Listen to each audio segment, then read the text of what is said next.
Andrew Jackson. Who was he? Many people do not know who Andrew Jackson was, other than the fact that he was the 7th President of the United States. Many of you are probably thinking, why is she talking about a president who was elected in the 1800s? Well, I took a history class last year, and I learned about who Andrew Jackson truly was. And after reading a book about his time in the White House, I want everyone to know how he changed the way of the presidency. The president, who was nicknamed Old Hickory for his toughness, was a man of the people. He was one of those presidents who took charge. He was a natural-born leader who rarely changed his position on the issue. Once his mind was made up, he stood by his decision. He also appealed to the common folks. Unlike the previous presidents before him, who were land-owning aristocrats, Jackson wasn't born into wealth. His entire immediate family was lost or had died from hardships during the war, which left him with nothing. He is the definition of the American dream. He started out with nothing and ended up in high places. Today I want to describe for you how Andrew Jackson was a true American president. He was a true American president because he was a national war hero. He changed the way of the presidency by appealing to the common man, and he stood up for himself. First, I want to talk about how Andrew Jackson was a national war hero. At 13, he and his brother Robert enlisted in the military. At the Battle of Stono Ferry, they were captured by the British and held as prisoners of war. While being held captive, they contracted smallpox, resulting in the death of his brother Robert. Jackson's mother nursed him back to health, and he then became the commander of the Tennessee militia. Jackson was a superb general and strategist. He defeated the Red Stick Creeks at the Battle of Horseshoe Bend.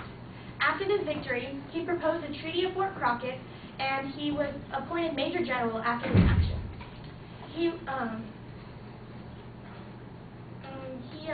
He thoroughly prepared for battle, and he acted to bring the war to the enemy. When the British threatened to attack New Orleans, Jackson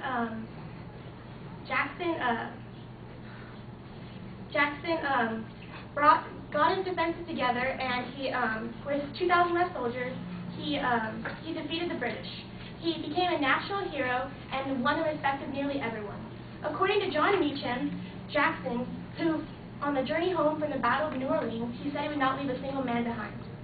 It was a promise he had kept in, and it was a promise that people thought he would keep in the White House. The second reason that Andrew Jackson was a true American president was that he changed the way of the presidency by appealing to the common man. He appealed to the common man because he rose from humble beginnings, and he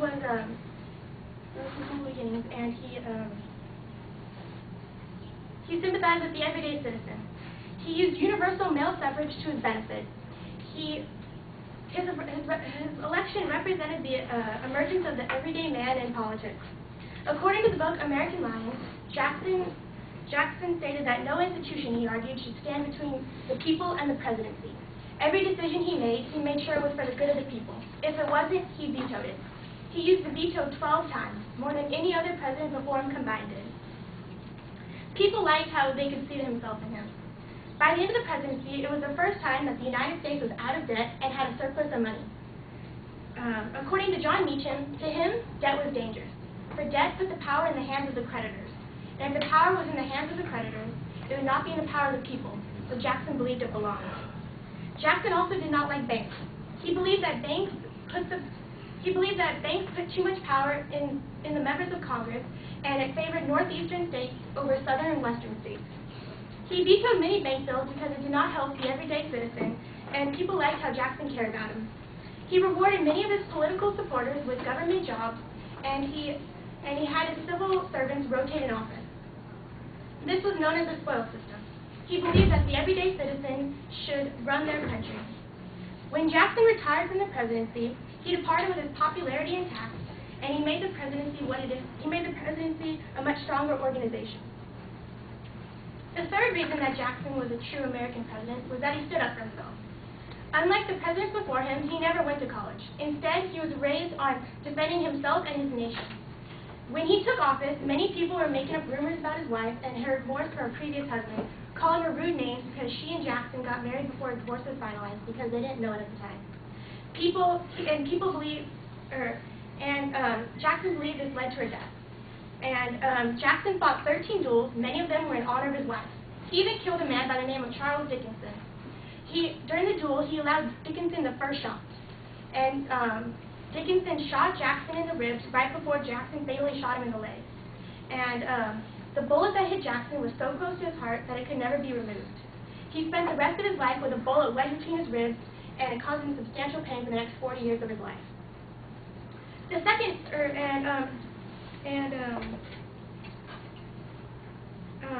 Jackson also stood up to Henry Clay and John Calhoun. They both tried to take Jackson down, but they couldn't. Jackson proved that he was unafraid to stand up to his enemies no matter what position they might hold. Jackson was also the first president to be attempted to be assassinated. Richard Lawrence, who was an unemployed house painter, bursted out from the scene and aimed a pistol at Jackson, but it misfired. He then pulled out a second pistol, and it misfired. The humidity from the weather has been said to be the reason of the double misfiring. But the misfiring, the loud explosions from the misfiring, it caught the crowd's attention, and Jackson saw Lawrence out of the corner of his eye. And he went over to Lawrence, and Jackson, who was 70 at the time, started beating him with his cane. He was the model of the cutting-edge man, willing to defend himself when being attacked.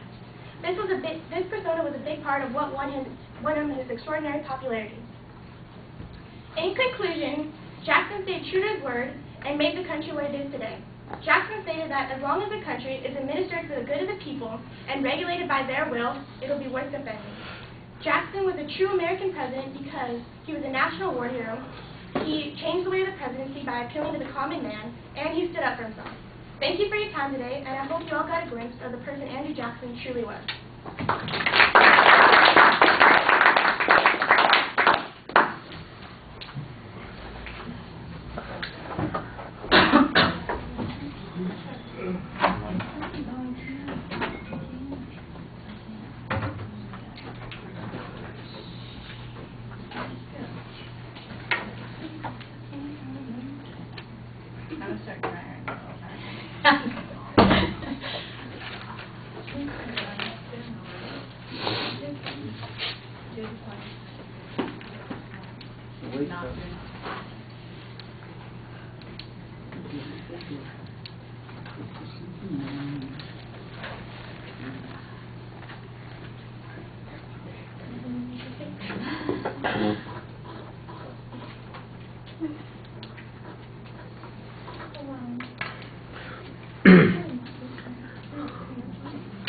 All right.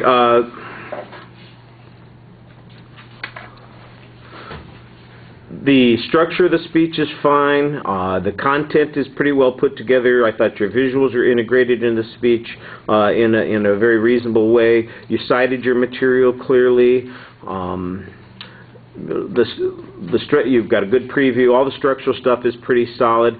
Sometimes it seems like some of the information is just being randomly dropped in. For example, in the first section, where you're talking about him being a hero, it jumps from him being captured and having smallpox to him being a general commanding something. And I'm sure there must have been something that went on between there. And it just seems like it's, you know, here's a piece of information, and here's another piece of information, and you need a little bit more narrative drive on it instead of just plugging in the information to give it, I think, a little more coherence.